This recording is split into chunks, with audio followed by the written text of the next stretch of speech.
Ahojte priatelia, tak ešte raz sa predstavím, volám sa Martin Mackovič. Máte možnosť teda sledovať môj v podstate ešte stále nový kanál na YouTube, v ktorom sa venujem hlavne natáčaniu prírody na dron, teda v stáčej perspektívy. Nejedná sa len o zábery z prírody, ale snažím sa teda zachytiť nejaké momenty, či už možno nejaké akcie. Naposledy som mal možnosť pracovať s Don Riderom, štvorkolky, čiže snažím sa naozaj natáčať videá, ktoré majú efekt nejaký, teda aspoň sa o to snažím. V podstate stále sa ešte tiež učím, naozaj je to moje hobby, baví ma to, tak verím tomu, že tie videá budú stále lepšie a lepšie. Budem sa naozaj snažiť vám priniesť videá, ktoré vás zaujmú, ktoré vás budú baviť, možno vás budú nejakým spôsobom aj motivovať.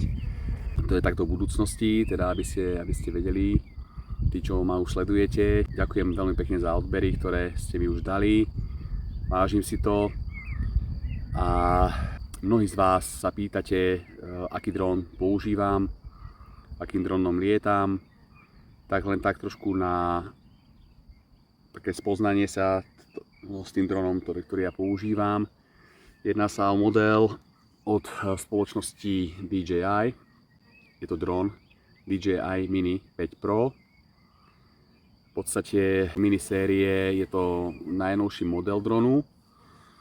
Jeho predchodca štvorka v podstate už bol veľmi kvalitný dron, len táto 5 sa mne osobne zapáčila tým, že má jednopalcový objektív, čiže naozaj dosť veľký, široký, ktorý sa väčšinou už používa aj do DJI Mavic. Čiže tie zábery sú o mnoho svetelnejšie a vidno to aj na tej kvalite teda toho videa, že sú naozaj kvalitné. V podstate jedná sa o teda tú minisériu, keďže mal som teda aj dron DJI Mini 3. Páči sa mi na ňom, že teda tento model má senzory zo všetkých strán, ktoré slúžia na to, že dokáže vás ten dron sledovať, dokáže sa vyhýbať prekážkám. Samozrejme, nie je to úplne dokonalé. Je dobré mať po ruke vždy ovládač, ktorý tak dronu je. To ovládač je už aj s displejom. Ovládače samozrejme môžu byť rôzne, sú aj bez displeja, teda sú ovládače, kde si pripojíte telefón a viete sledovať videá cez telefón.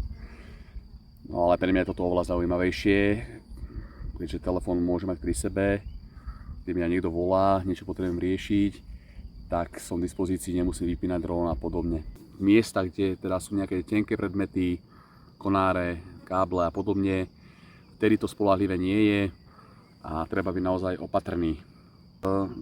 Takisto, čo sa mi páči na tejto minisérii tých dronov, je to, že naozaj ten dron je ľahký. Je ľahučký, je maličký, dobre spratný a naozaj dokáže toho veľmi veľa.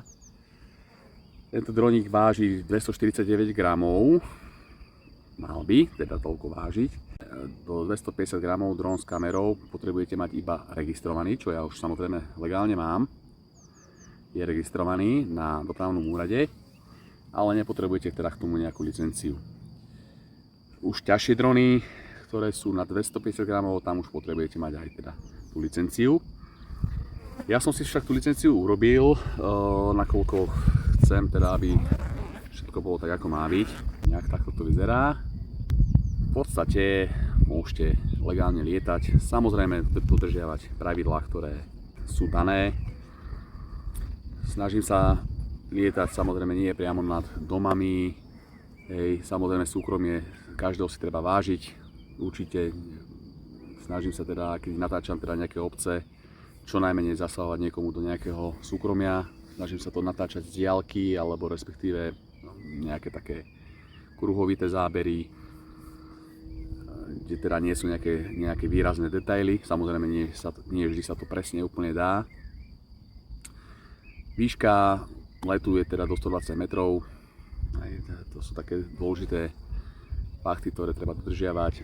Samozrejme nenatáčať nejaké nehody a podobné, to určite nie, aj z toho morálneho hľadiska. Čiže ten droník naozaj využívať na zábery, ktoré naozaj sú pekné, zaujmú, ale musia byť naozaj v súlade aj s právnymi predpismi, aj s takými morálnymi predpismi, aj našimi. Toľko, chcel som vám teda naozaj trošku ozrejmiť, aby ste teda vedeli, s čím lietam. Takže DJI Mini 5 Pro, veľmi šikovný droník, veľmi šikovný ovládač, naozaj dokáže toho veľa, dokáže vás sledovať, naozaj si myslím, že veľmi dobré, bicykel, lyžovanie, chôdzu. Ja som s ním veľmi spokojný a budem sa snažiť vám aj naďalej natáčať nejaké pekné zábery, nejaké pekné videá. Hlavne sa teraz zameriavam na prírodu, ale nie som proti aj nejakým takým zaujímavým aktivitám. Keďže máme aj turistický kanál Motáci versus Šaláti, používame ho aj tam na nejaké pekné momenty, samozrejme v miestach, kde teda ho môžem používať. Veľmi pekne vám ďakujem, že ste si aj toto video pozreli. Ak vám to niečo dalo, som rád, ale minimálne som mal potrebu teda, aby ste trošku vedeli, čo pozeráte, aký kanál pozeráte a akým dronom teda sú tie videá natáčané. Veľmi pekne vám ďakujem za vašu podporu, za to, že teda sledujete tie videá.